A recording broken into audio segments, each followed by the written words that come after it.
Hello everyone, I am Natasha, your host for today. If you're new here, I want to tell you that we upload a new English learning video every single day to help you speak naturally, sound confident, and reach your next level of fluency. In today's masterclass, we're going to focus on the exact English phrases I use every single day. The ones that make conversations sound real, natural, and fluent. These are phrases that native speakers use constantly, but most learners forget to practice. By learning and using them, you'll not only improve your English speaking and listening skills, but also start to think in English. Without hesitation, we'll explore how to use these daily phrases in different real-life situations, at home, at work, in cafes, on calls, when you agree or disagree, when you show surprise or emotion, and along the way, you'll get practice exercises and speaking prompts to help you use them naturally and confidently. Before we begin, don't forget to subscribe to English in Minutes and press the bell icon so you never miss a new English learning episode. That helps you grow every day. So, take a deep breath, get comfortable, and get ready to speak English confidently with me. Let's get started. Let's begin with the kind of phrases that we all use without even realizing how powerful they are in daily communication. For example, phrases like, "You know what I mean? That makes sense," or "I totally get you." These are small, simple, but incredibly important because they keep conversations alive and make you sound fluent and connected. Imagine you're talking to a friend about something that happened at work. Your friend says, "My boss asked me to redo the presentation, even though I stayed up all night working on it." You can respond naturally by saying, "Oh, I totally get you. That must be so frustrating." This small phrase, "I totally get you," shows empathy, understanding, and natural flow. Now, repeat after me slowly. I totally get you. I totally get you. Feel how the words roll off your tongue naturally. Try saying it with emotion. I totally get you. When you want to show real understanding, here's another one. That makes sense. When someone explains something and you want to confirm that you understand, say, "Yeah, that makes sense." It's soft, natural, and very common in advanced spoken English. Practice with me. "Yeah, that makes sense." Try again. A little faster this time. "Yeah, that makes sense. Excellent." Now let's practice using both phrases in a mini conversation. You say, "I couldn't finish my report because my computer crashed." Your friend says, "Oh, I totally get you. That must have been so annoying." You reply, "Yeah, it was. But now everything's fixed, so it's fine." Your friend responds, "That makes sense. Did you notice how natural that sounds? None of those lines sound robotic or textbook. They sound like real conversation, and that's exactly what we want to practice today. When you speak English every day, it's not about using difficult or fancy words. It's about using phrases that carry emotion, intention, and rhythm. That's what fluent speakers do. They connect words with feelings.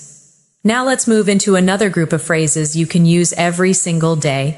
When you agree or show support, instead of just saying yes or okay, try using something that shows tone and personality. For example, "Absolutely, exactly, you're right about that," or "I couldn't agree more." Repeat after me slowly.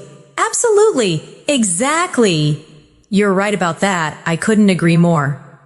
These are the kind of expressions you hear in natural English conversations, not formal, not stiff, just clear and confident. Let's try them in context. Imagine someone says, "I think learning through real conversations is better than just studying grammar." You can reply, "Absolutely. That's the best way to learn naturally." Or you could say, "Exactly. That's how you pick up the real rhythm of English." Repeat after me again with emotion. "Absolutely. Exactly. You're right about that. I couldn't agree more." Now, take a moment and think about your own day. How often do you agree with people, maybe with a coworker, a family member, or a friend? Try replacing your usual yes with one of these. It'll make you sound more fluent, more expressive, and more like a native speaker. Let's practice a few real-life examples together. You're at work and your colleague says, "We should finish this project by tomorrow." You can reply, "Absolutely, let's do it." Your friend says, "This restaurant makes the best coffee in town." You can respond, "Exactly, I love their cappuccino." Or someone says, "Speaking English every day really improves fluency." You can say, "You're right about that," or "I couldn't agree more." Each time you say it, notice the tone of your voice. Fluency isn't only about words, it's about sound, emotion, and timing. That's what gives life to your English. Let's do a short speaking exercise now. I'll give you a sentence, and you respond naturally using one of these agreement phrases. I'll say, "Learning English through practice is better than memorizing grammar." You say, "Absolutely," or "Exactly." I'll say, "Speaking slowly helps improve pronunciation." You say, "You're right about that." I'll say, "It's easier to remember words when you use them in sentences." You say, "I couldn't agree more." Good job. You're not only repeating words, you're training your brain to think in English patterns.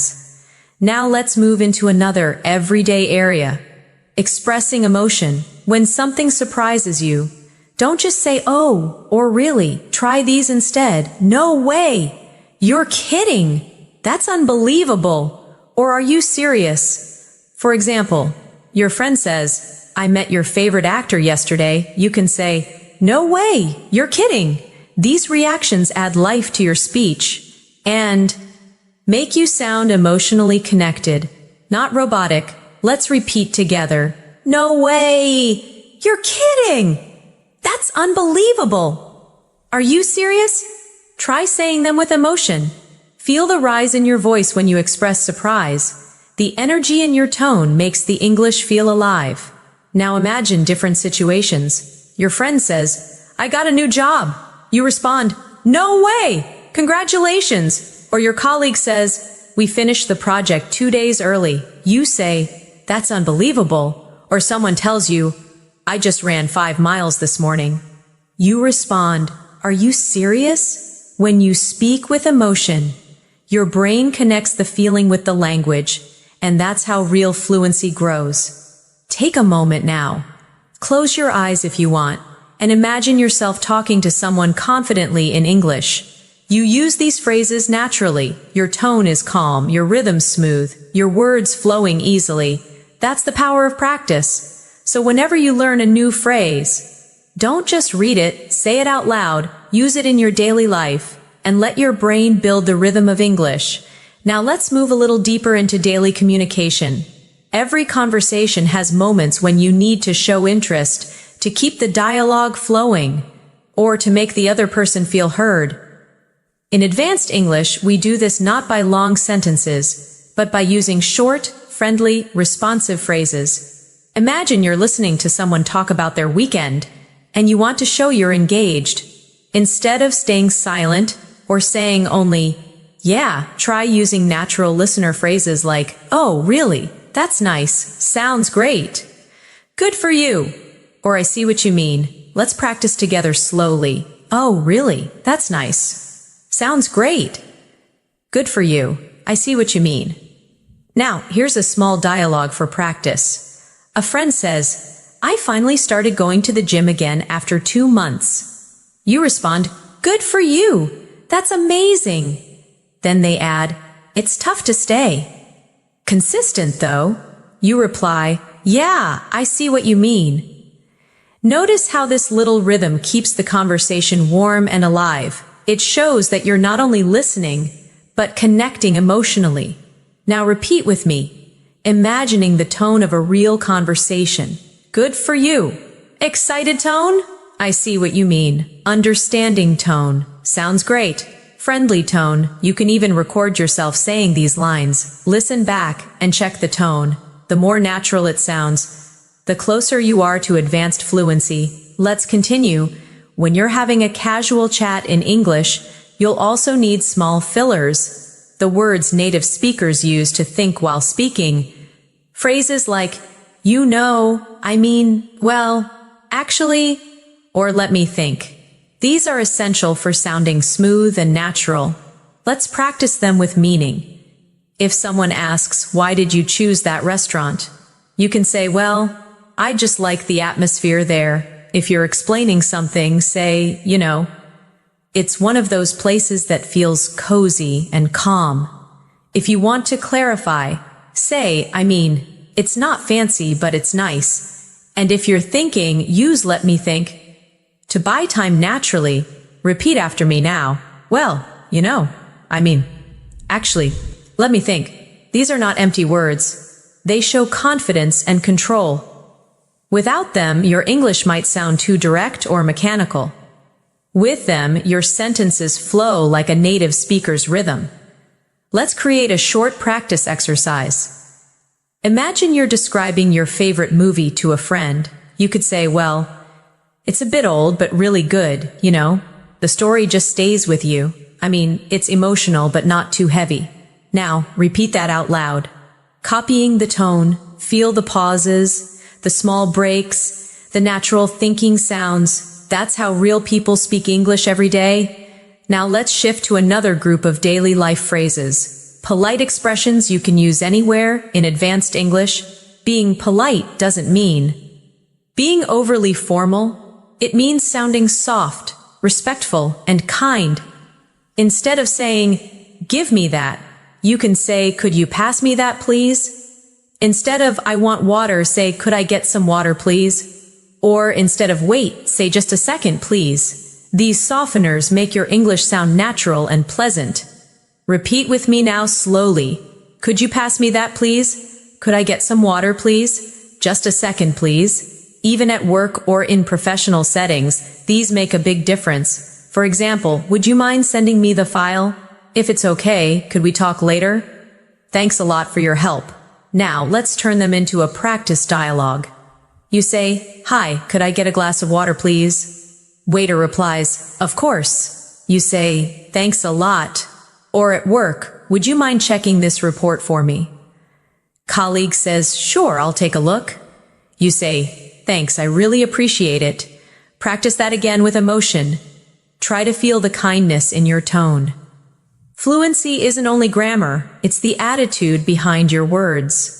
Now, let's explore phrases for showing understanding or continuing a conversation when you didn't quite hear something. In real life, people speak fast, and sometimes you miss a word. Instead of saying what, use softer forms like sorry. Could you say that again? Or I didn't quite catch that. Let's repeat together. Sorry, could you say that again? I didn't quite catch that. These phrases make your listening and speaking interactions sound natural and polite. Here's a short conversation example. Someone says, so what time are we meeting tomorrow? You didn't hear clearly, so you say, sorry, could you say that again? They repeat, what time are we meeting tomorrow? You reply, oh right, around 10, I think. Simple, polite, and fluent. Now, let's practice one more important group. Phrases that help you end conversations smoothly. Ending a talk is also part of being fluent. It's not always easy to say goodbye naturally, but there are many soft ways to do it. Instead of just bye, try it was nice talking to you. Let's catch up soon. Talk to you later, or take care. Repeat with me slowly. It was nice talking to you. Let's catch up soon. Talk to you later. Take care. These phrases help you sound warm and natural at the end of any conversation. Let's try them in a short situation. You finish a meeting and say, all right, I think that's everything for today. It was nice talking to you. Take care. Or you're on a call with a friend. Okay, I've got to go now, but let's catch up soon. Practice those lines a few times until they sound smooth and natural. Now let's combine everything we've learned so far into a short, interactive exercise. Imagine you meet a friend at a cafe after a long time. I'll say the other person's lines, and you respond using the phrases we've learned today. Your friend says, "Hey, it's been so long." You respond, "Yeah, it's been ages. It's so nice to see you again." They say, "I just started a new job last month." You say, "Oh, really? That's great. Good for you." They say, "It's been stressful though." You say, "Yeah, I see what you mean." They say, "But the team is really supportive." You say, "That makes sense. It's always easier when people around you are kind." They say, "We should meet more often." You say, "Absolutely. Let's catch up soon." That's a perfect natural flow. Small, realistic, and emotionally connected phrases. These are the building blocks of fluent communication. Remember, the more you practice, the more these phrases become automatic. You don't need to translate or think. Your brain will start using them naturally because they are stored as chunks, not as individual words. Now, take a deep breath and say to yourself softly, "I can speak English naturally. I can use daily phrases confidently. I am improving every day." Confidence starts with the belief that you can express yourself even with simple phrases. The goal is not perfection, it's connection. In the next section, we'll continue expanding these ideas and learn how to use advanced linking phrases, expressions that help you connect ideas smoothly and sound more natural in every situation. Now let's talk about one of the most powerful tools in advanced English speaking, linking phrases. These are the small expressions that help your sentences flow together, making your speech sound natural and connected instead of broken or robotic. Think about how native speakers connect their thoughts in conversation. They don't just stop after every idea. They say things like, "By the way," "as I was saying," "speaking of," "actually," "on the other hand," or "that reminds me." These are what make conversations feel alive and logical. So let's explore them together, one by one, with natural examples you can use in your daily life. Imagine you're talking about your weekend and suddenly remember something else you want to share. You can say, "Oh, by the way, I watched that movie you recommended." It's natural, smooth, and conversational. Repeat after me. By the way, oh, by the way. Use it when you want to add something extra or slightly change the topic. Now, if you're continuing an earlier idea after being interrupted, you can say, "As I was saying." It helps bring the conversation back to your main point. For example, "As I was saying, it's important to practice every day if you want to stay fluent." Repeat with me, "As I was saying." Here's another. "Speaking of." Use this when you want to link what the other person said to something related. For instance, if someone mentions travel, you can say, "Speaking of travel, I'm planning to visit Italy next month." Repeat again. "Speaking of." These connecting phrases help your thoughts flow like a river. Smooth, natural, continuous. Now let's use a few of them together in a mini conversation practice. You say, "I met Emma yesterday." Your friend replies, "Oh, really? How's she doing?" You say, "She's great. By the way, she started a new job in London." Your friend says, "Oh, wow, that's amazing." You respond, "Yeah, as I was saying earlier, she's been working really hard." Your friend says, "Speaking of hard work, you've been super busy too, right?" See how it flows? You don't even notice where one topic ends and another begins. That's what makes English sound fluent and natural. Now let's look at another group of connectors, contrasting phrases like "however," "even though," "on the other hand," and "at the same time."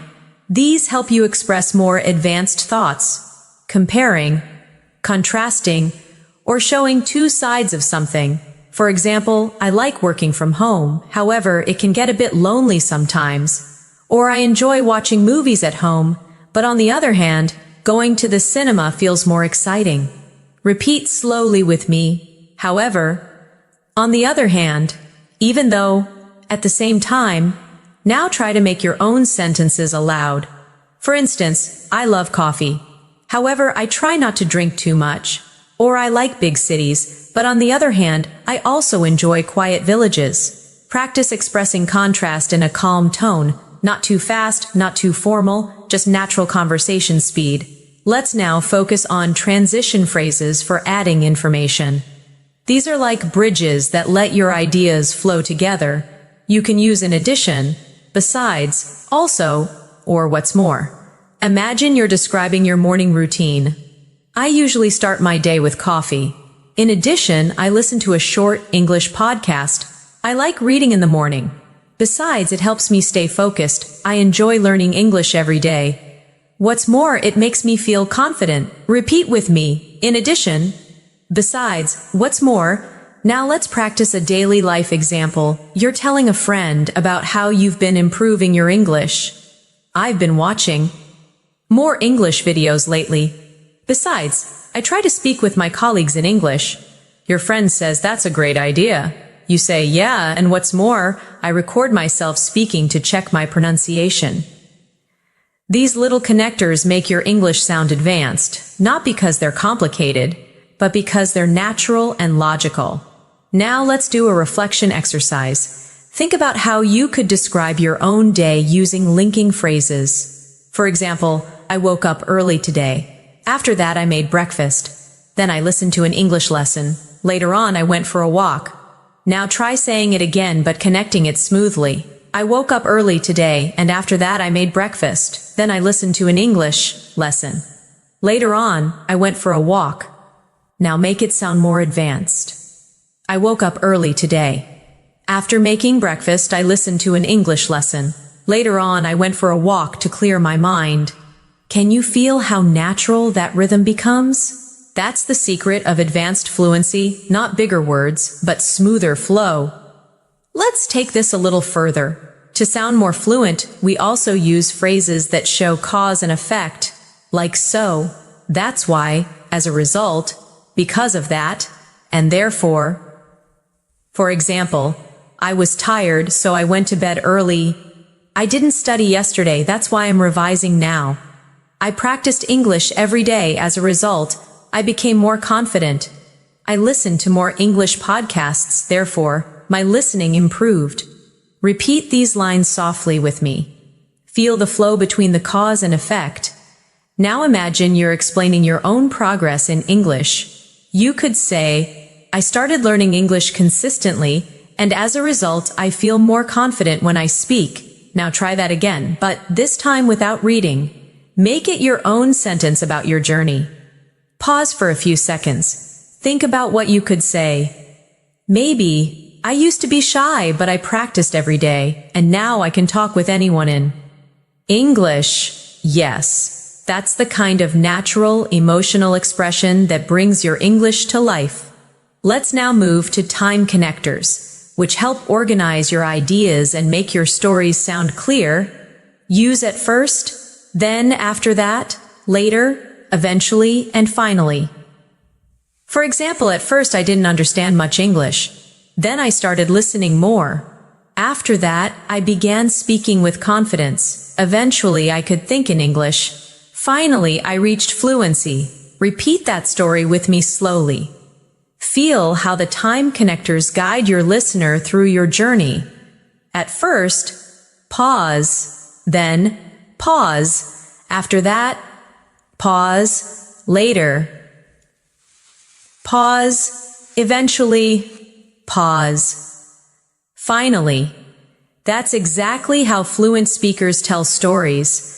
One thought flowing into another. Now let's try a mini storytelling exercise together. I'll start, and you can fill in your own ideas as you repeat aloud. At first, I was nervous about speaking English. Then I started practicing with short sentences. After that, I began using new phrases every day. Later, I noticed people understanding me better. Eventually, I stopped translating in my head. Finally, I felt confident and natural. Beautiful. That's your English story, your real-life progress, step by step. You see, fluency isn't about speed, it's about flow. And that flow comes from connecting your thoughts with small linking words that make your speech feel continuous and meaningful. Before we move on, let's take a short speaking challenge. I'll give you a few simple sentences, and you'll try to connect them naturally using what we've learned. Ready? Let's begin. I woke up late. I missed my bus. I was tired at work. Now say it again, fluently connected. I woke up late, so I missed my bus, and because of that, I was tired at work. Next one, I started reading more. My vocabulary improved. I feel more confident now. Try it. I started reading more, and as a result, my vocabulary improved. That's why. I feel more confident now. Excellent. Every time you practice like this, your English rhythm becomes smoother, and your confidence grows. So from now on, don't just memorize phrases. Connect them. Think in full flowing sentences that tell a story, express emotion, and link your thoughts naturally. You are not just learning English, you're building the habit of speaking smoothly, confidently, and clearly, just like a fluent speaker. Now let's go even deeper into the kind of phrases that make your English sound confident, polite, and emotionally intelligent. These are expressions that help you respond naturally in conversations, not just with words, but with feeling and tone. Think about the last time you had to disagree politely with someone. Many learners feel nervous in those moments because they don't know how to disagree without sounding rude or uncomfortable. But in English, there are many soft, friendly ways to express a different opinion. Instead of saying, "No, that's wrong. Try. I see what you mean, but," or "That's a good point, though I think," or "I understand your view, however." These simple connectors make your disagreement sound respectful and fluent. Let's repeat a few slowly together. I see what you mean, but that's a good point, though I think. I understand your view, however. Now imagine this situation. Your colleague says, "I think we should cancel the meeting." You could reply, "I see what you mean, but maybe we should wait until tomorrow to decide." Or if a friend says, "Watching TV helps me learn English," you could say, "That's a good point, though I think speaking practice helps even more." Try to say those sentences out loud. Feel the calm and polite tone behind them. That's advanced English. Confident, but kind. Here's a little speaking exercise for you. I'll give you a sentence, and you'll respond politely using one of these disagreement phrases. I'll say, "I think grammar is the only thing that matters in English." You say, "I see what you mean, but vocabulary and practice are just as important." I'll say, "You should only speak English when you're perfect." You say, "That's a good point, though I think learning happens through mistakes." Excellent. You're learning how to sound mature, respectful, and fluent, all at the same time. Now let's move to another area of daily communication, showing appreciation and gratitude. Fluency isn't only about accuracy, it's also about attitude. When you express gratitude naturally, you create warmth and connection in conversation. Of course, you already know thank you, but fluent speakers use many variations depending on the situation. For example, "Thanks a lot, I really appreciate it. That means a lot to me. You've been so helpful. That's so kind of you." Let's repeat together slowly. "Thanks a lot, I really appreciate it. That means a lot to me. You've been so helpful. That's so kind of you." Now imagine you're in real situations. A friend helps you move something heavy. You say, "Thanks a lot, that's so kind of you." A coworker helps you with a task. "I really appreciate your help today." Someone compliments you. You can say, "Thank you, that means a lot to me." Now let's switch to how we respond to thanks in natural ways. Instead of just saying welcome, try, "No problem, anytime," "My pleasure," or "Don't mention it." Repeat them softly with me. "No problem, anytime," "My pleasure, don't mention it." These small responses sound warm and natural. For example, "Thanks for helping me out. No problem at all. I appreciate your time. My pleasure. Thanks for listening." Anytime! Practice those exchanges until they come out automatically. That's how you start thinking in English, by responding without translation. Now let's practice a little emotional connection through phrases that express encouragement and positivity. You can use these to motivate others, or even yourself. Repeat after me. You're doing great. Keep it up. Don't give up. You've got this. I'm proud of you. Believe in yourself. These may sound simple, but they're the heartbeat of daily spoken English. Warm, uplifting, and real. Let's practice in context. A friend says, "I'm nervous about my English test." You respond, "Don't worry, you've got this." Your coworker says, "I'm trying to improve my presentation skills." You say, "Keep it up. You're improving every day." Someone says, "I made a mistake while speaking." You respond kindly, "That's okay, everyone makes mistakes. You're doing great." Now, turn those phrases toward yourself for a moment. Whisper them to yourself. I'm doing great. I'm improving every day. I can speak English with confidence. That small self-talk is powerful. It trains your brain to believe in your growth, and that belief fuels fluency. Now let's go into everyday conversation phrases that help you show curiosity. Phrases that help you ask questions in a friendly, advanced way, instead of just asking why or what. Use these soft, natural options. How come? What made you decide that? I was wondering, could you tell me a bit more about that? Or what's that like? Repeat after me. How come? What made you decide that? I was wondering, could you tell me a bit more about that? What's that like? Now, imagine you're talking to a friend who just moved to another city. You ask, how come you decided to move? Or what's life like there? Or your coworker says they've started learning Spanish. You say, that's interesting. What made you decide to learn Spanish? These phrases make your questions sound soft and caring. You're not interrogating, you're connecting. Now let's practice using them together in a realistic scene. You say, "Hey, I heard you started working out again." Friend replies, "Yeah, I joined a new gym last week." You say, "Oh, that's great! What made you decide to join?" Friend says, "I just wanted to feel healthier." You say, "Good for you! What's it like there?" You see how every phrase keeps the conversation alive. It's smooth, natural, full of curiosity and warmth.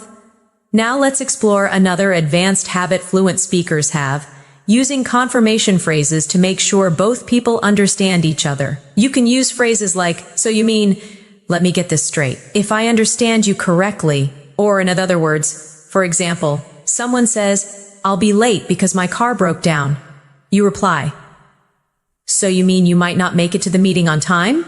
Or if a teacher explains something complicated, you can say, "Let me get this straight. You're saying, we only need to submit one report, right?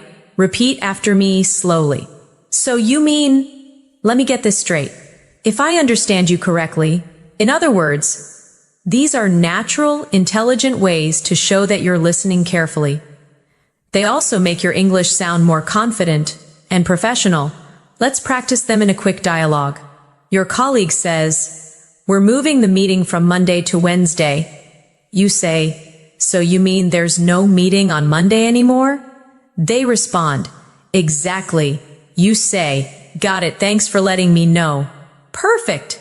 That's the rhythm of real English communication. Short, polite, and clear. Now, let's take a small speaking challenge. I'll describe a situation, and you respond using any phrase we've learned so far. You meet someone new at work. What can you say? Maybe, "Nice to meet you. How's your first week going?"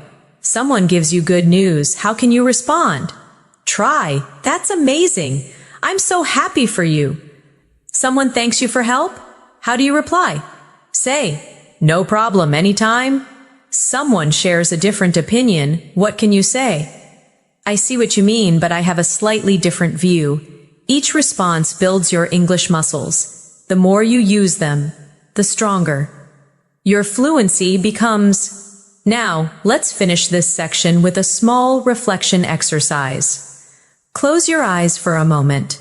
Take a deep breath and imagine yourself speaking English fluently. With confidence, you walk into a room, greet people naturally, respond politely, express yourself clearly, and leave the conversation with a smile. That image in your mind isn't just imagination, it's a preview of your future self. Every phrase you're learning today is taking you one step closer to that version of you. You're not just memorizing sentences, you're building habits, emotions, and rhythms that will stay with you for life. So keep repeating these daily phrases. Use them when you text, when you talk to friends, when you think to yourself. Every small practice moment adds up to massive improvement. You're doing amazing so far. Keep going. And remember, fluency is built one phrase at a time. Let's keep going. Because now we're going to explore one of the most powerful skills in English communication. Small talk. Small talk is not small in meaning. It's a huge part of sounding fluent, confident, and friendly in daily life. It's what helps you connect with people naturally, without pressure, in advanced English. Small talk isn't about deep conversations. It's about creating comfort. It's how you start communication in cafes, offices, elevators, meetings, or even while waiting for something. Let's begin with simple, realistic examples. When you meet someone, instead of just saying hello, try something warmer like, "Hi, how's your day going?" Or "Hey, how have you been?" Or "Good to see you again." These small differences immediately make your English feel friendly and approachable. Repeat after me softly. How's your day going? How have you been? Good to see you again. Now imagine you're at work, and you meet a colleague in the morning. You could say, "Morning! How's everything?" Or "Hey, hope your day's starting well." And if someone asks you, "How's your day going?" you can respond naturally with phrases like, "Pretty good so far," "Can't complain," "It's been busy, but good," or same old, same old." Repeat after me again. Pretty good so far. Can't complain. It's been busy, but good. Same old, same old. These are real everyday answers that you'll hear from native speakers all the time. They're short, relaxed, and full of rhythm. Let's practice a short small talk scene. You say, "Hey, how's your day going?" Your friend replies, "Pretty good so far. How about you?" You say, "Can't complain. It's been a long morning though." You see how natural that flow is. It's simple, but that's exactly what fluency sounds like. Not memorized, just natural and human. Now, small talk often includes talking about the weather, plans, or daily life, topics that are safe and familiar. For example, you can say, "It's such a nice day today, isn't it? Feels like it's going to rain. It's been really cold lately. This week's going by so fast." Now, repeat after me with natural rhythm. "Such a nice day today, isn't it? Feels like it's going to rain. It's been really cold lately. This week's going by so fast." Now, imagine adding your opinion or emotion after it. "It's such a nice day today, isn't it? Perfect for a walk." Or "Feels like it's going to rain." I love that cozy feeling. That's what brings warmth and personality to your English. Let's try another practice dialogue. You're waiting in line somewhere. The person next to you says, "The weather's been crazy lately." You can reply, "Yeah, tell me about it. It's so unpredictable these days." Or someone says, "Can't believe how hot it is." You can say, "I know, right? It feels like summer came early." Those small reactions, "Tell me about it." "I know, right?"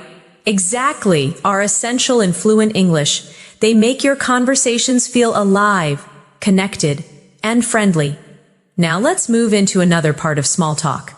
Talking about plans and time. Here are some phrases you can use in daily life. What are you up to this weekend? Got any plans after work? How's your week looking? I'm thinking of relaxing tonight. I might go out with some friends. Repeat these softly with me. What are you up to this weekend? Got any plans after work? How's your week looking? I'm thinking of relaxing tonight. I might go out with some friends.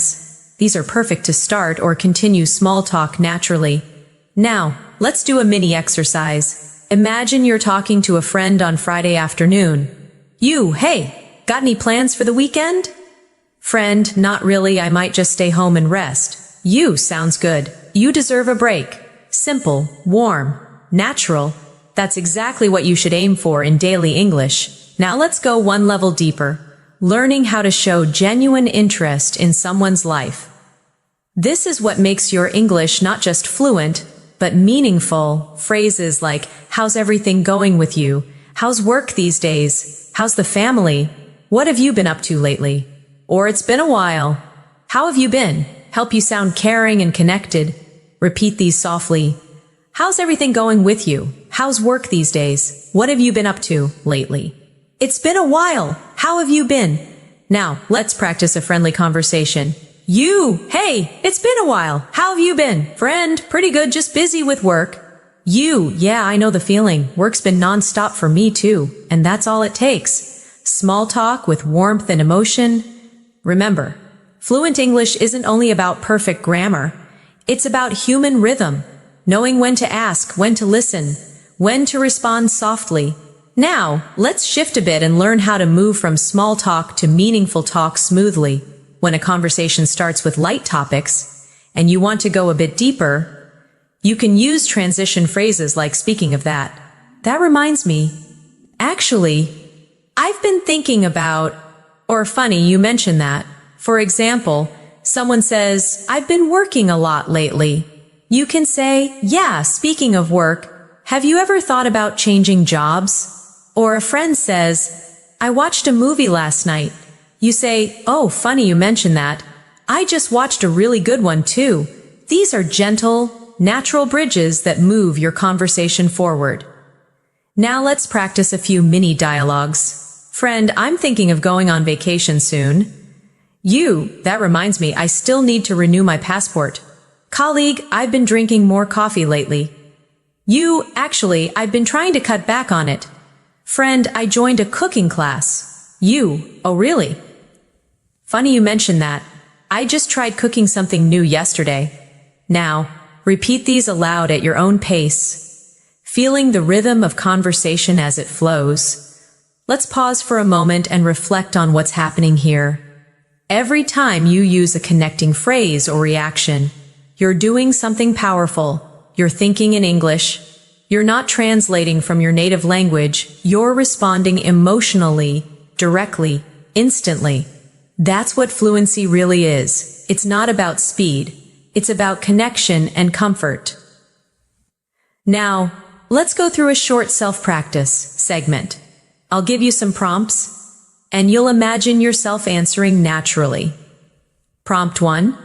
Hey, how's your week been? Your response could be, pretty good, just a bit busy. Prompt 2, it's been raining all day. Your response could be, yeah, tell me about it. It hasn't stopped since morning. Prompt 3, got any plans for tonight?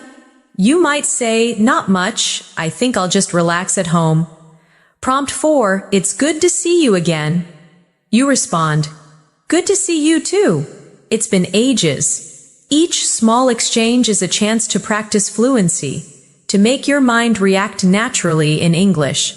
And remember, small talk isn't small progress. Every time you start a chat, greet someone, or make a little comment, you're building your confidence.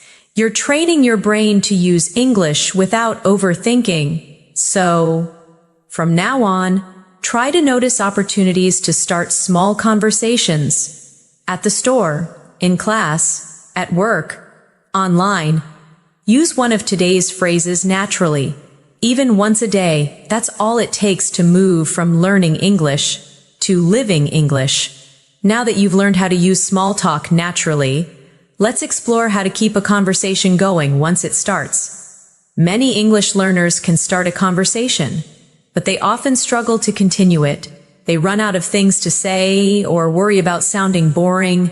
The secret is to build on what the other person says, to keep the rhythm alive with curiosity, reactions, and shared experiences. Let's imagine this together. Someone says, I went hiking last weekend. Instead of just saying, oh, nice, you can respond in a way that keeps the talk alive. That sounds amazing. Where did you go? Or really, I've always wanted to try hiking. How was it? See how these questions invite the person to share more. That's how you create natural flow in English. Repeat after me. That sounds amazing. Where did you go? How was it? I've always wanted to try that. Now, let's practice more examples. Someone says, I watched a new series on Netflix. You can reply, oh, really? What's it about? Or nice. Was it good? Someone says, I just started learning guitar. You can respond, that's so cool. How long have you been playing? Someone says, I tried cooking a new recipe. You could say, that's great. What did you make? Notice how you're not just reacting, you're inviting. That's what fluent speakers do. They keep conversations open by asking simple, emotional questions that make others feel heard and comfortable. Let's do a speaking challenge together. I'll say a sentence, and you imagine your natural follow-up question. I say, I'm planning a trip next month. You might respond, oh, nice. Where are you going? I say, I've been feeling a bit tired lately. You could respond, oh no. Have you been getting enough rest? I say, I've been learning English for 3 years now. You might say, that's great. What's helped you the most? Perfect. You're learning how to sound engaged and natural, not just polite, but emotionally connected. Now, sometimes in a conversation, you'll need to show surprise, empathy, or emotion to make your words sound alive. Native speakers do this with short, expressive phrases like, oh, wow, that's incredible. Really? That must be tough. Good for you. Or, that's so funny. Let's repeat a few together. Oh, wow, that's incredible. Really? That must be tough. Good for you. That's so funny. Now let's use them in short examples. A friend says, I finally got a promotion. You respond, oh wow, congratulations, that's amazing. Someone says, I woke up at 5 a.m. to go running. You reply, really? That's so early. Good for you. Another friend says, I lost my phone yesterday. You respond, oh no, that must be tough. These small emotional reactions keep your speech full of energy and warmth. Now, let's talk about how to share your own experiences naturally. Something that's key to fluency. You don't need long stories. You just need structure and rhythm. Try using this simple flow, context plus detail plus feeling. For example, last night I tried a new restaurant near my house. The food was amazing, and the atmosphere was so cozy. I think I'll go again next week. Or, I started reading a new English book. It's a bit difficult, but I'm enjoying it. Or, I went jogging this morning. The weather was so fresh. It felt great. Now, try creating your own example out loud. Think about something small you did today. Maybe drinking your morning coffee, watching a video, or finishing some work, and describe it using that pattern. What you did, a little detail, and how you felt. Pause for a few seconds and practice that now.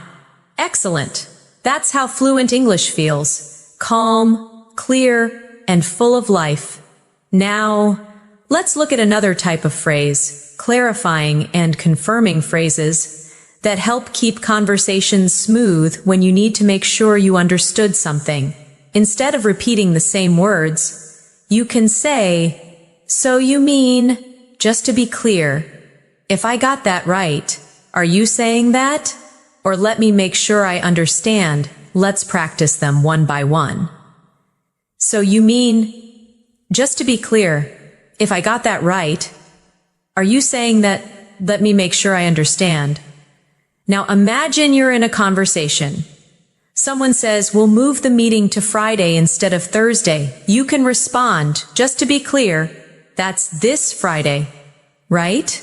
Or someone says, I'll bring the document later. You can say, so you mean after lunch? These tiny details make your communication sound professional and careful. You're confirming politely instead of sounding confused.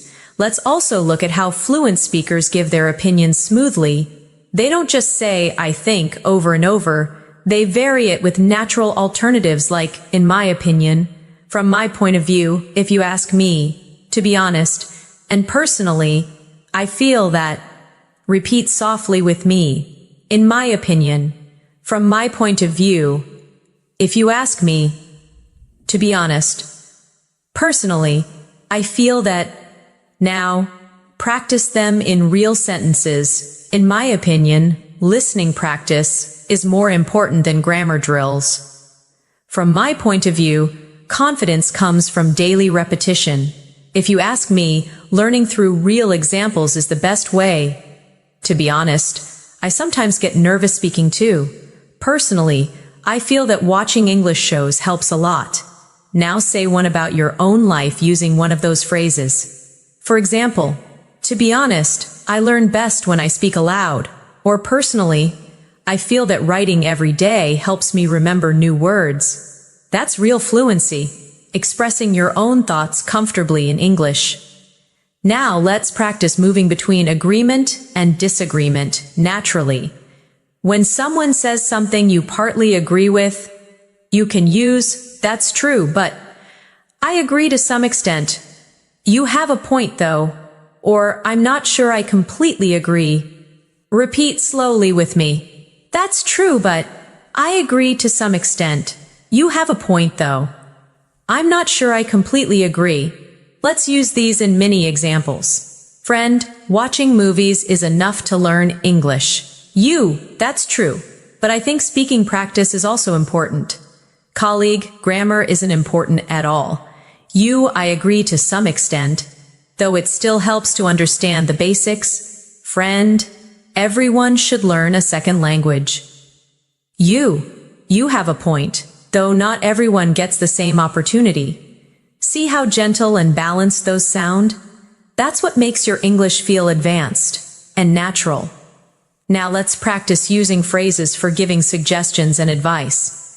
Instead of saying you should, you can soften it with, "Maybe you could."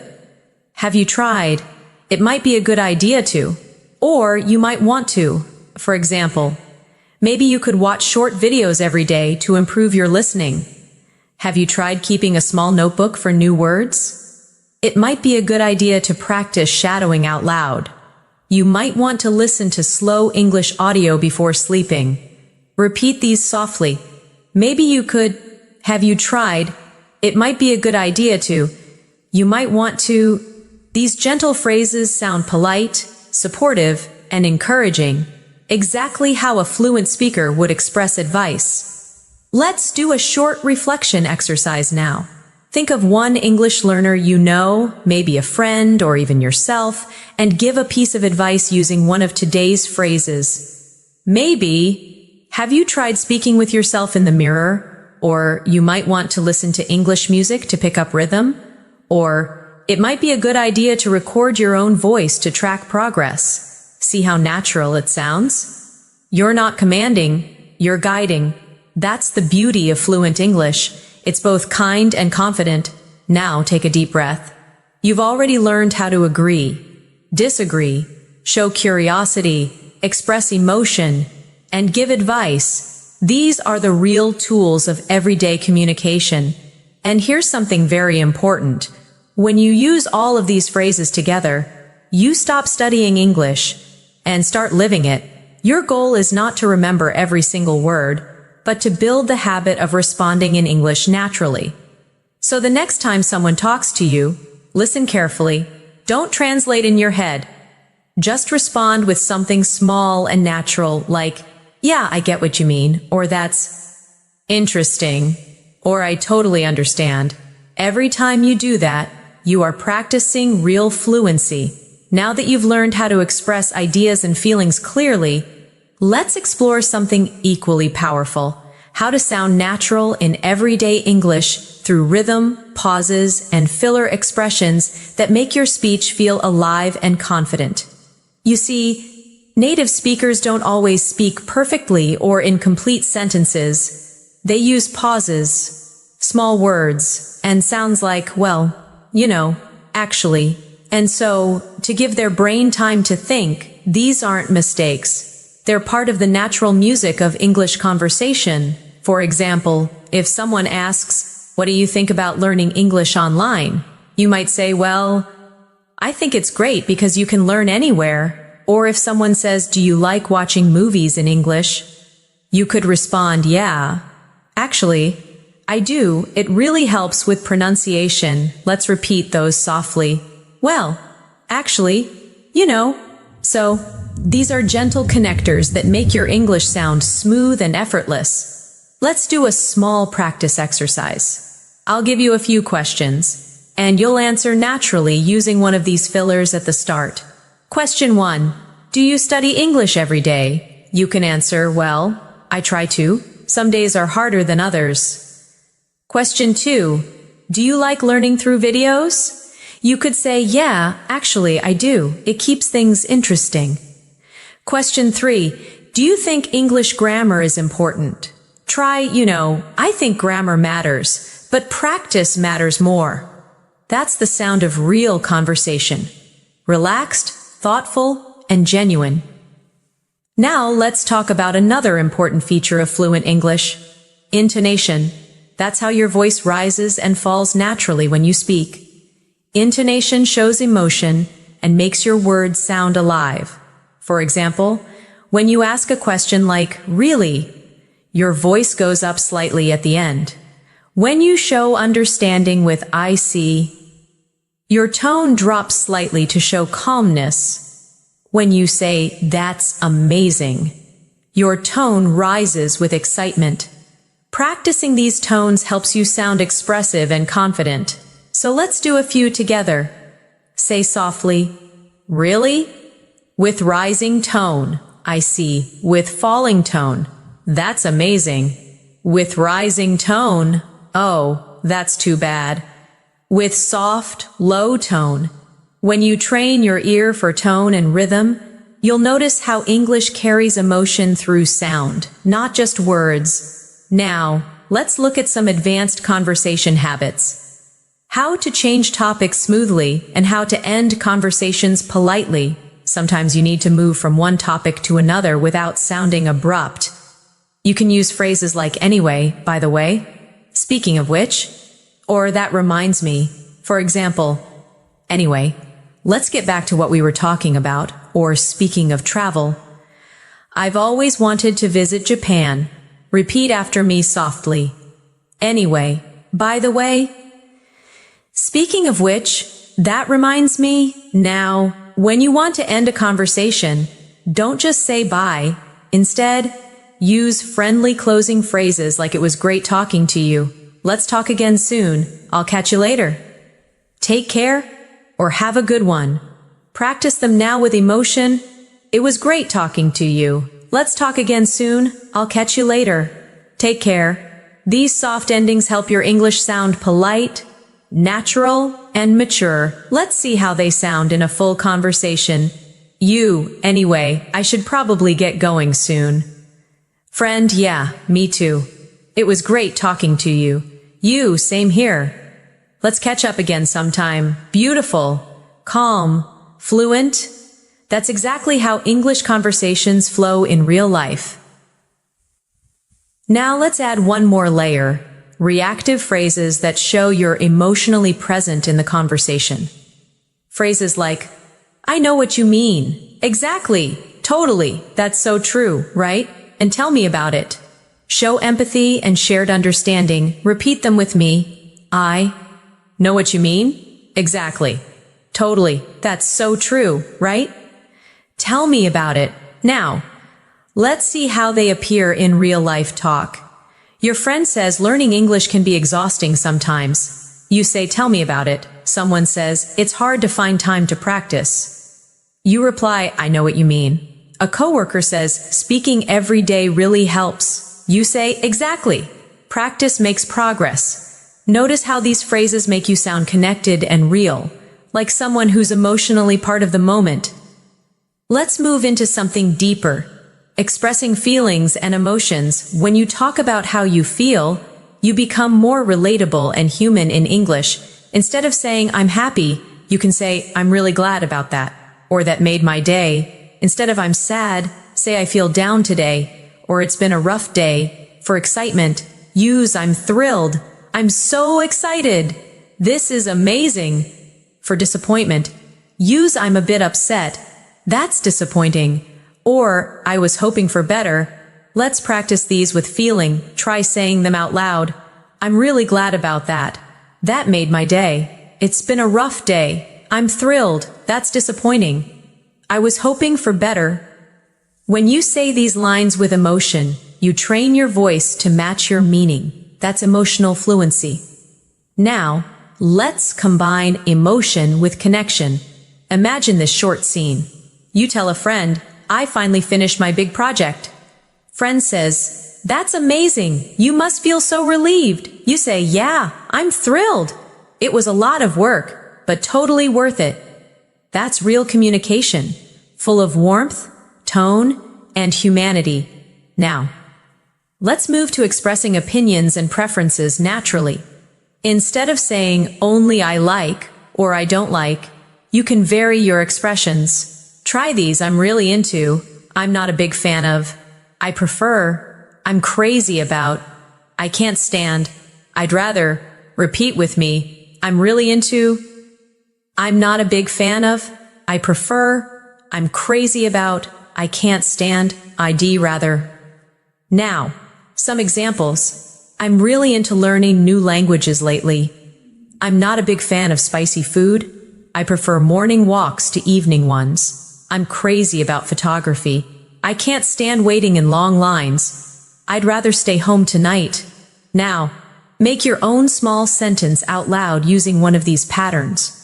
Try one about food, music, movies, or hobbies. Each time you say it, your fluency strengthens because you're connecting English with your real feelings. Now, let's talk about responding to compliments politely. Another important daily skill. If someone says, your English is really good, you can reply, thank you, that means a lot, or I appreciate that, or even I'm still learning. But thank you. If someone says, I like your accent, you can say, that's kind of you to say. Let's repeat a few softly. Thank you. That means a lot. I appreciate that. That's kind of you to say. I'm still learning, but thank you. When you respond this way, you show both humility and confidence, a perfect mix for sounding fluent and friendly.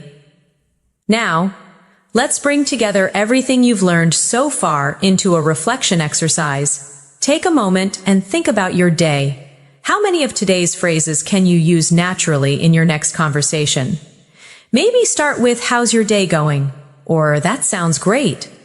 Or actually, I've been practicing English a lot lately. The more you speak like this, the more automatic it becomes. Remember, fluency isn't just about vocabulary, it's about connection, tone, emotion, and rhythm. You are already developing all of these by practicing these everyday phrases with me. So, keep repeating them aloud, keep feeling them, and keep imagining yourself using them in real life. That's how fluency takes root in your mind. You're doing wonderfully so far. Let's keep building this natural flow step by step, because by the end of this session, you'll not only know these phrases, you'll own them. Let's continue our fluency journey together, because now I want you to start feeling how English becomes part of your thinking. Not just something you study, but something you live every day. When you speak English naturally, you don't think about grammar rules or translation. You focus on the message, on the rhythm, on the feeling of connection with another person. That's what these everyday phrases help you build. Confidence and flow in real conversation. Let's explore some more useful expressions that make your communication sound clear and advanced. The kind that native speakers use without realizing how powerful they are.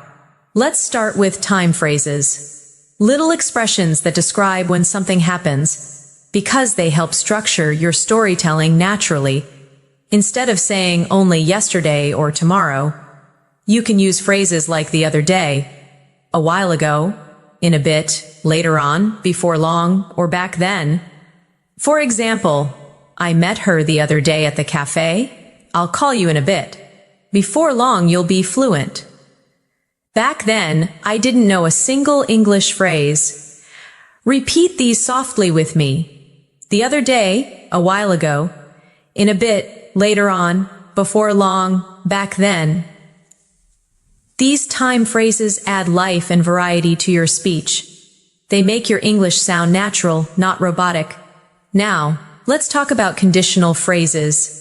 Expressions that describe possible situations or hopes. You already know if. But fluent speakers use many soft variations like as long as, in case, even if, provided that, or unless. Let's see how they sound in real use.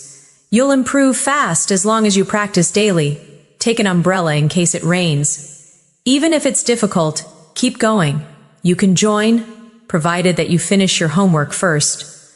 I won't stop learning unless I reach fluency. Now repeat those slowly after me. As long as, in case, even, if, provided that, unless. Each of these connectors gives your speech depth. They show cause, condition, and reasoning, which are signs of advanced fluency. Now let's focus on something practical. Phrases for expressing uncertainty or possibility. Because in real life, we don't always know the answer, right? Instead of saying, I don't know, try one of these softer options, I'm not sure, maybe, it could be, I guess so, it depends. I'll have to check, repeat them with me gently. I'm not sure, maybe, it could be, I guess so, it depends. I'll have to check. Now let's put these in a short example. Friend, are you free tomorrow? You, I'm not sure. I might have some work. Coworker, do you think it'll rain today? You, maybe. It depends on the forecast. These soft answers make your English sound polite and realistic. Just like everyday speech. Now, let's practice something every fluent speaker does all the time. Reacting to new information. When someone tells you something surprising or unexpected, you can respond naturally with phrases like, oh, I didn't know that. Is that so? That's interesting. Really? Or good to know. Repeat after me softly. Oh, I didn't know that. Is that so? That's interesting. Really? Good to know. These reactions show engagement. They keep your tone friendly and alive. Here's a small exercise for you. I'll say something, and you respond with one of these phrases. I say, did you know English has more than 1 million words? You say, oh, I didn't know that. I say, coffee was discovered over 1,000 years ago. You say, that's interesting. I say, the word okay is understood almost everywhere in the world. You say, really? Good to know, see? Simple reactions make conversations flow beautifully.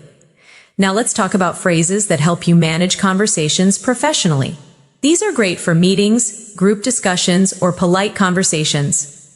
For example, when you want to share your opinion, say if I may add something, or from my experience. When you want to politely interrupt, say sorry to interrupt, but, or can I just say something here? When you want to agree diplomatically, say I think you're absolutely right, or that's a very good point. Repeat them with me softly. If I may add something, from my experience, sorry to interrupt, but can I just say something here? That's a very good point. These phrases are especially useful if you use English for work or study. They make your tone respectful and confident at the same time. Let's practice a short professional scene. You're in a meeting and someone says, we should focus more on online marketing. You respond, that's a very good point. If I may add something, we could also improve our website. Or someone says, we don't have enough feedback yet. You can say, I totally agree. And from my experience, collecting feedback early really helps. See how polite and fluent that sounds? That's the balance between clarity and respect that makes advanced English communication shine. Now let's relax a little and learn phrasal expressions for daily life. Those combinations of verbs and prepositions that make you sound like a native speaker. Let's practice a few useful ones. Wake up, to get out of bed. I wake up at 7 every day. Get along with, to have a good relationship. I get along with my colleagues really well. Run out of, to have no more of something. We ran out of coffee. Look after, to take care of someone. I look after my little sister. turn down. To reject or lower something, I turn down the volume. Figure out, to solve or understand something. I finally figured out the answer. Repeat each one softly. Wake up, get along with, run out of, look after, turn down, figure out. Now let's use them in short, everyday scenes. You, I ran out of milk this morning. Friend, oh no, me too. I'll get some later. You, I finally figured out how to use that app. Friend, nice. Took me forever to learn that. You, I get along with my coworkers really well. Friend, that's great. It makes work so much easier. By practicing phrasal verbs like this in context, you train your brain to recognize them automatically. Now, let's shift to phrases for showing understanding or empathy. The ones that make you sound emotionally intelligent in English. You can use that must be hard. I can imagine. I know how you feel. That sounds tough. Don't worry about it, or everything will be fine. Repeat gently with me. That must be hard. I can imagine. I know how you feel. That sounds tough. Don't worry about it. Everything will be fine. Now imagine this short scene. Friend, I didn't do well in my exam. You, oh, I know how you feel. That must be hard. But you'll do better next time. Someone says, I've been really busy lately. You, I can imagine. Make sure to rest when you can. These phrases help you sound kind and thoughtful, which is just as important as being fluent. Let's do a reflection exercise before we move forward. Take a moment and think of 3 phrases from today that you like the most. Maybe I'll call you in a bit, or don't worry about it, or I figured it out. Now, imagine how you can use them in your next real-life conversation. Remember, the key is repetition. The more you say them, the faster they become part of your natural English brain. You're doing really well so far. Every section we go through adds another layer to your fluency. Soon, you'll notice that when you speak, words come out smoothly, automatically, and confidently. Because your brain has already practiced these rhythms again and again. So keep going. You are halfway through your journey toward real spoken English fluency, and it's only going to get better from here. Now, let's take your fluency practice 1 step further. Up to now, we've focused on daily phrases, reactions, and connectors that make your English sound natural. But real communication is not only about words, it's about rhythm, emotion, and confidence in how you deliver your message. So in this section, we'll focus on how to express yourself fully in any situation. Whether you retelling a story, giving an opinion, or sharing a personal experience. When you tell a story in English, structure matters. Most fluent speakers naturally follow a pattern. They set the scene, add details, and share feelings. Let's try that together. Imagine you're describing your weekend. You can begin like this. It all started on Saturday morning, or last weekend was really special because, or so something funny happened yesterday. These small openings instantly catch attention and make your story flow smoothly. Repeat softly with me. It all started on Saturday morning. Last weekend was really special because something funny happened yesterday. Now, let's build that story together. It all started on Saturday morning when I decided to go for a walk. The weather was beautiful, so I grabbed a cup of coffee and walked to the park. I met an old friend there by surprise, and we ended up talking for hours. It felt so good to reconnect. See how simple but complete that story feels? It's not about complex vocabulary. It's about sequence, feeling, and connection. Now try to think of a small story from your own life. It could be about meeting someone, learning something, or even having a funny experience. Start it with one of our openings. It all started when, or you won't believe what happened, and then add the details naturally. Take a short pause and imagine yourself saying it out loud. You're doing great. Now let's focus on transition phrases that keep your story smooth and connected. Use expressions like after that, A few minutes later, suddenly, meanwhile, in the end, and to my surprise. For example, after that, we decided to grab lunch. A few minutes later, it started raining. Meanwhile, my phone battery died. In the end, it turned into one of my favorite days. To my surprise, everything worked out perfectly.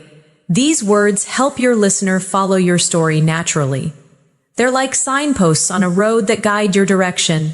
Now repeat them softly after me. After that, a few minutes later, meanwhile, in the end, to my surprise, excellent. Now let's explore something that many advanced learners forget: how to describe feelings and experiences vividly. When you describe emotion, don't just say I was happy or I was sad. Try to show it through more expressive language. For example, instead of I was happy, say I was over the moon, or I couldn't stop smiling.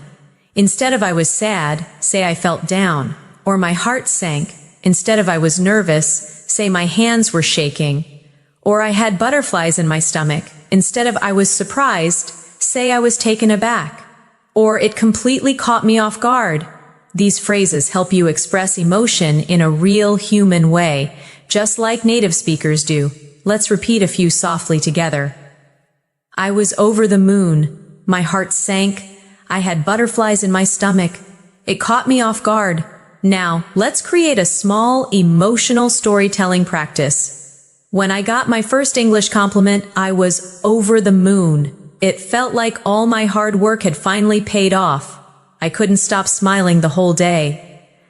Now try to imagine your own short story using one of those emotional phrases. It could be about your English journey, a goal you achieved, or even something small that made you proud. Every time you add emotion to your speech, your English becomes more memorable, more alive. Now let's move into phrases for reflection and realization, the ones that help you sound thoughtful and mature. You can say things like, looking back, I've realized that. It taught me that. It made me understand.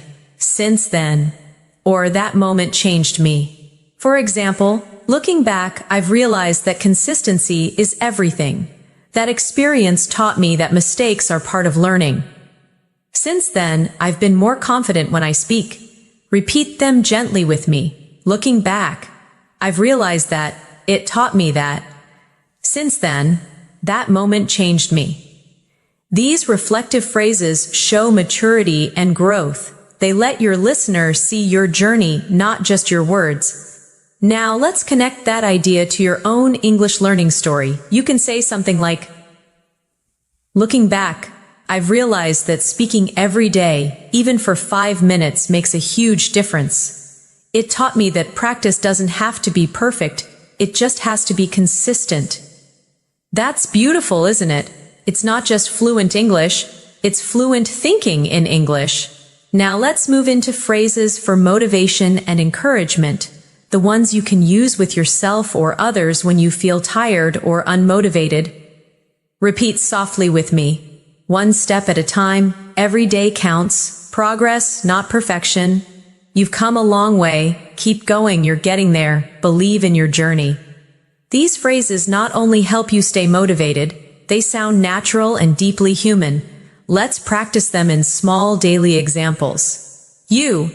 I feel like my progress is slow. Friend, don't worry, one step at a time. Every day counts. I made so many mistakes today. Friend, that's okay. Progress, not perfection. I'm still not fluent yet. Friend, but you've come a long way. Keep going, you're getting there. Each of these phrases can become part of your self-talk, a soft reminder that growth in English, like in life, is built slowly, kindly, and steadily. Now let's imagine you're the one encouraging someone else, a friend or a fellow learner. You can say things like, you're improving faster than you think.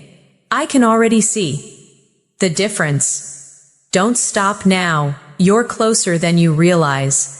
It's okay to take breaks, but never give up. These words not only help others, but they also strengthen your own mindset. Now let's talk about phrases for confidence and self-assurance.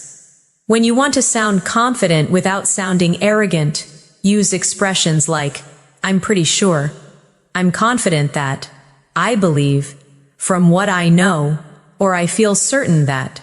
For example, I'm pretty sure this is the right way. I believe we can do it. I'm confident that practice will pay off. Repeat after me.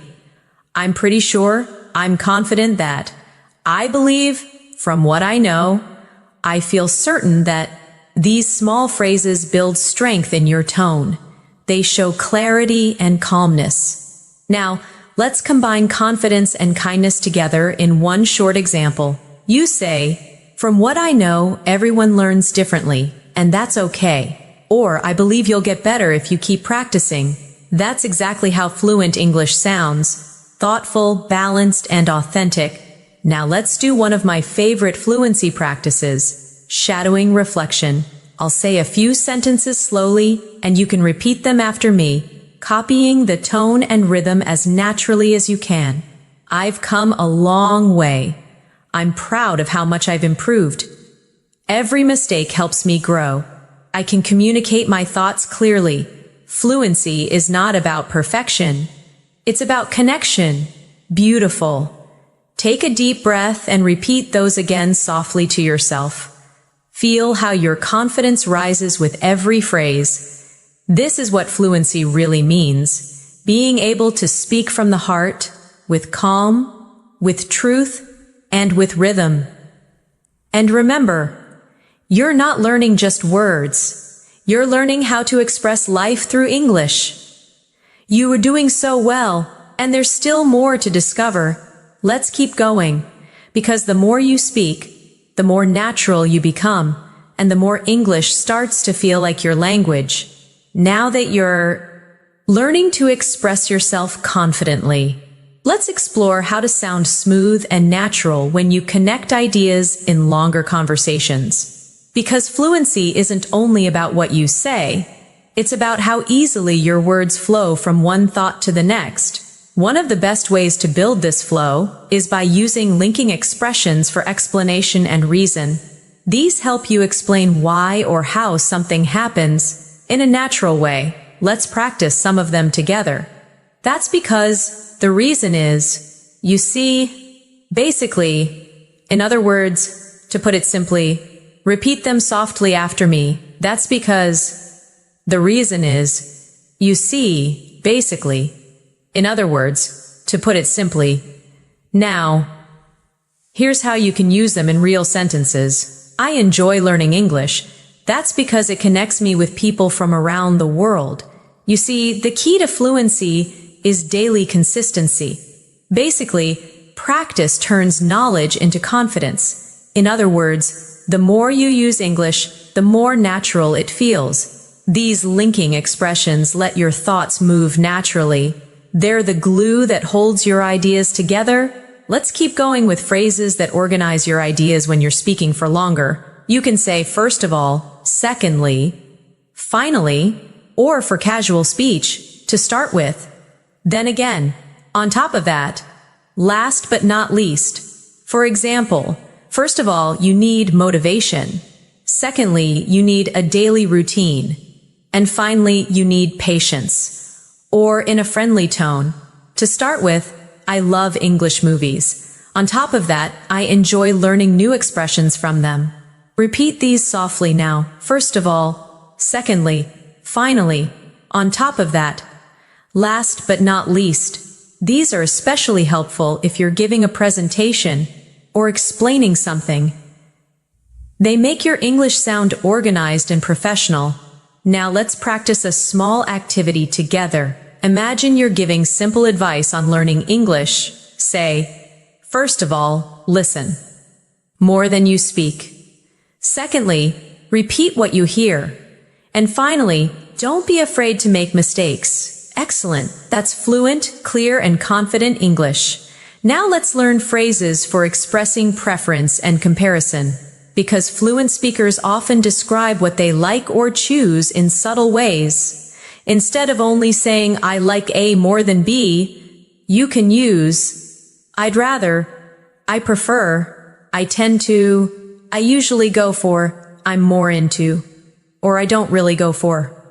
For example, I'd rather stay in than go out on weekends. I tend to wake up early. It helps me focus. I'm more into quiet cafes than crowded ones. I don't really go for spicy food. Repeat them softly with me. I'd rather, I prefer, I tend to, I usually go for, I'm more into, I don't really go for. You can use these to sound natural when you're describing habits, tastes, or lifestyle choices. Now, let's talk about phrases that show possibility and likelihood. They help you sound realistic and balanced when you speak. You can use it might, it could. There's a chance. It's likely that. Or, I wouldn't be surprised if. For example, it might rain later, so take an umbrella. It could be a good idea to practice in the morning. There's a chance we'll meet again soon. It's likely that you'll improve quickly if you stay consistent. I wouldn't be surprised if you become fluent this year. Repeat them softly with me now. It might. It could. There's a chance. It's likely that. I wouldn't be surprised if. These phrases make your tone sound thoughtful, not too strong, not too weak, just natural. Now let's practice conversation repair phrases. Useful when you don't understand something, or when you need time to think. Try, sorry, what was that again? Could you repeat that? Let me think for a moment. What I mean is, how should I put it? I'm trying to say that. Repeat gently with me. Sorry, what was that again? Let me think for a moment. What I mean is, how should I put it? These expressions buy you time and keep conversations smooth. Even when you hesitate, that's exactly what fluent speakers do too. Now let's add phrases for balancing opinions. Those little bridges that show understanding while you express your view. For example, I see your point, but that's true, although you're right to some extent. At the same time, on the one hand, on the other hand, let's repeat them softly together. I see your point, but that's true, although you're right to some extent. At the same time, on the one hand, on the other hand. Now, imagine this scene. Someone says, "Learning English grammar is boring." You respond, "You're right to some extent, but it's useful for building a foundation." Someone says, "I don't think pronunciation matters much." You say, "I see your point, but pronunciation helps others understand you clearly." These soft connectors help you sound balanced and intelligent, calm disagreement instead of conflict. Now, let's look at phrases for making suggestions politely, especially in group settings. Use, "Why don't we?" "What if we?" "Maybe we could." "How about?" Or "It might be better to." For example, "Why don't we try practicing together this weekend?" "What if we focused on speaking today?" "Maybe we could take turns reading aloud." "How about watching a short English video?" "It might be better to start with the basics first." Repeat them softly with me. "Why don't we?" "What if we?" "Maybe we could." "How about?" "It might be better to." These phrases are polite, friendly, and cooperative, perfect for daily and professional situations alike. Now let's go into phrases for expressing certainty and doubt. Both are important for balanced speaking. When you're sure, you can say, "Definitely, for sure, absolutely, no doubt about it." "I'm positive." When you're unsure, you can say, "I'm not completely sure. It's hard to say. I might be wrong, but I'm not certain." Repeat with me softly. Definitely, for sure, absolutely, no doubt about it, I'm positive. Now the softer ones. I'm not completely sure. It's hard to say. I might be wrong, but I'm not certain. These subtle shifts in tone show maturity. They make your English sound flexible, not black and white. Now, let's talk about phrases that show enthusiasm or encouragement. because positive energy makes your English feel alive. Use, that's awesome. That's brilliant. Good job. Keep it up. You nailed it. I'm so proud of you. Repeat them cheerfully with me. That's awesome. That's brilliant. Good job. Keep it up. You nailed it. I'm so proud of you. Use them not just with others. Say them to yourself too. Every time you finish a practice session, tell yourself good job. Or I nailed that today. That small positive self-talk will keep your motivation strong and your brain confident. Now let's imagine a full conversation where all these skills come together. You're chatting with a friend about learning English. You, to put it simply, consistency matters more than perfection. Friend, yeah, I guess so. You, basically, you just need to make it part of your day. Friend, true, but sometimes I don't have time. You, I see your point, although even 5 minutes helps. Friend, maybe we could practice together online. You, that's awesome. Let's do that. See how natural that sounds? That's not textbook English. That's real-life communication, flowing with comfort and confidence. Before we move further, take a slow breath and reflect for a moment. You've now learned hundreds of daily English phrases, not just for understanding, but for using. From greetings and reactions to storytelling, motivation, and polite communication, you're building the habits that define fluency. Remember, English fluency isn't a destination. It's a process of continuous connection. Every phrase you use, every word you repeat aloud, brings you closer to thinking directly in English. You're doing wonderfully, and you've already come so far. Let's keep moving forward to complete your masterclass with more real-life examples and closing reflections. At this point, you've learned so many powerful phrases, expressions, and natural sentence patterns that it's time to focus on the mindset that turns them into fluency. Because real fluency doesn't come from memorizing. It comes from living these words every day, using them in small moments until they become part of who you are. Let's start by talking about one of the biggest fluency blocks, fear of making mistakes. Almost every English learner feels it, that little hesitation before speaking, the worry of sounding wrong, the fear of being judged. But let me remind you of something important. Even native speakers make mistakes all the time. They forget words, repeat themselves, say things like you know or and yet they keep going, they keep communicating. Because communication is the real goal, not perfection. So the next time you're about to speak English and that fear appears, pause and remind yourself, I don't need to be perfect. I just need to connect. Repeat that softly with me now. I don't need to be perfect. I just need to connect. That sentence alone can free you from hesitation. Now, let's imagine a real-life moment. You're talking to someone, and suddenly you forget a word. Instead of freezing, just use one of these natural filler phrases to keep going. You can say, what's the word? Let me think. How do I say this? Or it's kind of like, for example, I went to, what's the word? A bakery. Or it's kind of like a park, but smaller. These phrases keep the conversation alive and show confidence even when you pause. Let's repeat them softly together. What's the word? Let me think. How do I say this? It's kind of like, that's fluency, not speed, but smoothness. Now, let's talk about another important point. Thinking in English, many learners try to translate from their first language, but that slows everything down. Instead, start building thoughts directly in English, even for small things. When you wake up, say to yourself in English, I'm getting up now. When you eat, think, this tastes good.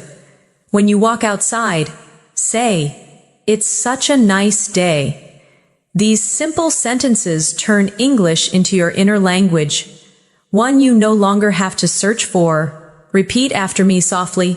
I think in English every day. I describe my life in English. I can express myself naturally. Now let's move to another powerful fluency skill, self-correction without panic. When you make a mistake, don't stop completely, just fix it smoothly and continue. For example, she goes to work early, or he lives near me. See how natural that sounds? Fluent speakers do that constantly. They self-correct softly, with calm rhythm, and move forward. Practice this now. Say something, make a small mistake, then correct yourself politely.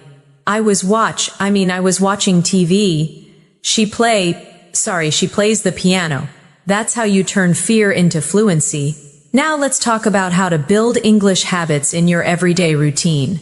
Try setting small, specific actions like listening to one English video a day, writing a short diary in English every night, speaking to yourself in English for 2 minutes before bed, or describing what you're doing as you go through your day. Each of these activities trains your brain to treat English as normal, not foreign. Repeat softly. English is part of my daily life. I practice naturally every day. I enjoy the process. Now let's focus on how to keep your motivation alive, because fluency is not only about skill, but also about energy and mindset. Whenever you feel tired or discouraged, remind yourself why you started learning English in the first place. Maybe it's to travel freely, connect with people globally, get a better job, or express yourself confidently. Whatever your reason, hold it close. It will carry you through the hard days. Say this softly to yourself. I'm learning English for me. I'm improving step by step. I'm proud of my progress. You see, motivation doesn't come from outside. It grows from your own belief in yourself. Now, let's talk about how to make English learning fun and creative, because when you enjoy something, you learn faster and remember more. Instead of studying from textbooks alone, listen to English songs and try to sing along. Watch your favorite shows with subtitles and repeat small lines. Read short articles about topics you love, maybe food, travel, science, or stories. And most importantly, make English part of your hobbies. If you love cooking, watch English recipe videos. If you love sports, read English sports news. If you love movies, join English discussions online. This turns English into a lifestyle, not a subject. Repeat softly. I live in English. I learn through what I love. English is part of my world. Now, let's talk about one of the most beautiful ways to grow. Talking to yourself in English. Many people underestimate this technique, but it's one of the most powerful fluency tools ever, because when you talk to yourself, you're not afraid of mistakes. You're free to express anything, and you're constantly thinking in English. You can do it. Anytime, while walking, cooking, or even getting ready in the morning. Describe what you're redoing, what you're thinking, or how you feel. Say things like, I'm getting dressed. I feel tired, but I'll finish this. I'm planning my day. I'm going to have breakfast now. These small moments become powerful practice. Let's do a short daily routine example together. I woke up early today. I brushed my teeth, made some tea, and checked my messages. Now I'm watching an English video to start my day. Simple, real, effective. That's the sound of natural English in everyday life. Now let's move into something even more emotional. Believing in your identity as an English speaker. You're not trying to speak English anymore. You are an English speaker. It doesn't matter if you have an accent or make small mistakes. Fluency is about connection, not imitation. Say softly with me. I am an English speaker. I express myself clearly and confidently. My voice in English is strong and natural. Feel the power of those words sink in. That's your new identity taking shape. Confident, calm, and connected through language. Now, let's imagine how your English life will look if you keep going for the next few months. You wake up and think in English automatically. You hear a podcast and understand most of it easily. You join a conversation and reply naturally without translating. You start to enjoy speaking. Not because it's perfect, but because it's you. That's where all these phrases are leading you, to a place of natural comfort with the language. And remember, every small action you take brings that future closer. Every phrase you repeat, every sentence you speak, every mistake you make, it's all part of your growth. So, no matter where you are right now, beginner, intermediate, or advanced, never compare yourself to others. Your journey is yours alone. You're not late. You're not behind. You're learning at your own rhythm, and that rhythm is perfect for you. Repeat softly, I'm exactly where I need to be. I'm improving every day. Fluency is already within me. Now, take a moment to breathe deeply. Feel proud of how far you've come in this lesson. You've practiced phrases, connected ideas, learned natural tone, and built emotional connection with the language. That's what real fluency looks like. Quiet confidence, gentle persistence, and a heart that never stops learning. So, keep walking on this path with trust and joy. Every single phrase you've learned in this masterclass is a building block, a piece of your new English voice. You're not just learning to speak, you're learning to express your soul in another language. You've reached the final part of this advanced English fluency masterclass. Take a slow breath and let yourself feel proud for staying with me through this journey. You've not only listened to hundreds of real daily phrases, but you've also practiced the rhythm, tone, and mindset of natural English speaking. Now, let's finish together by bringing everything we've learned into real-life application. A full-circle fluency practice that connects your thoughts, feelings, and words. Let's begin with a reflection. Think about the last few times you used English in real life. Maybe ordering food, talking online, writing an email, or practicing with a friend. How did it feel? Maybe you were nervous at first. Maybe you paused a lot. Maybe you made small mistakes, but you know what? You spoke. You communicated. You connected. That's fluency in action. Every time you speak, even when it's imperfect, you're teaching your brain to become more confident in English. So now, let's repeat some final affirmations together. Let these words become part of your daily mindset. I can speak English naturally. I use real English every day. I feel calm and confident when I speak. I understand people more easily now. I'm proud of how far I've come. Beautiful. Now, imagine yourself in a simple conversation with someone in English, at a cafe, at work, or online. You greet them. You ask questions. You share opinions. You listen. You react. You smile as you speak because you're no longer worried about what comes next. You just flow naturally. That's where you are heading. A place where English feels like breathing. Let's do one last speaking exercise together. A real-life fluency scene. Imagine someone says, "Hey, how have you been?" You answer, "I've been good, just keeping busy." "What about you?" They say, "I've been learning new things lately." You respond, "That's great. What kind of things?" They say, "I started learning photography." You say, "Really? That sounds interesting. I've always wanted to try that." See how natural that feels. No translation, no hesitation, just connection. Now, take a moment and speak freely for a few seconds. Describe your day, your thoughts, your plans. Use the phrases you've learned here. Don't worry about grammar. Just let the words flow. When you do this daily, your English voice will become effortless and full of life. And remember, fluency is not a final goal. It's a journey you continue every single day. Some days you'll speak smoothly. Some days you'll feel stuck. But every day you'll move forward if you keep showing up. So promise yourself right now to keep learning, gently, patiently, and joyfully. Say it softly with me. I will keep learning. I will keep practicing. I will keep believing in myself. You've already proven that you can stay committed. This 30-minute masterclass is proof of that. And every word you've repeated, every phrase you've practiced, has brought you closer to true fluency. Now, let's close this lesson with a calm reflection.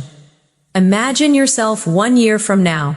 You walk into a room, someone speaks to you in English, and you answer confidently, without hesitation, with a smile.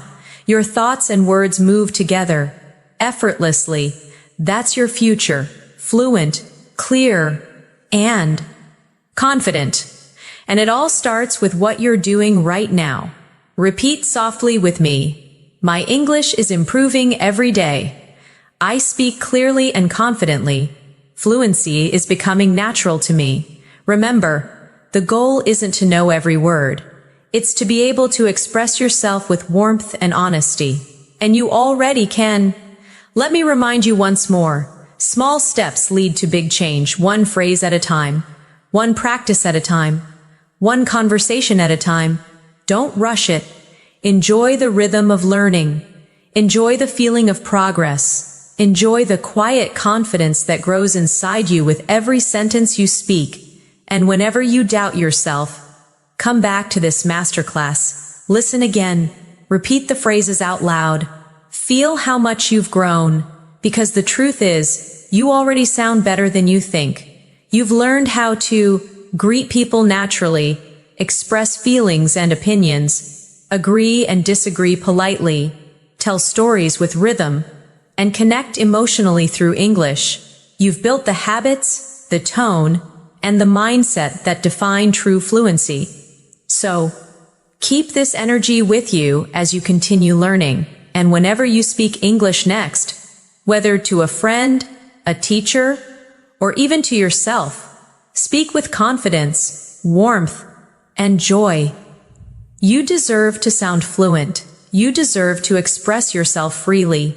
You deserve to feel proud of your English journey.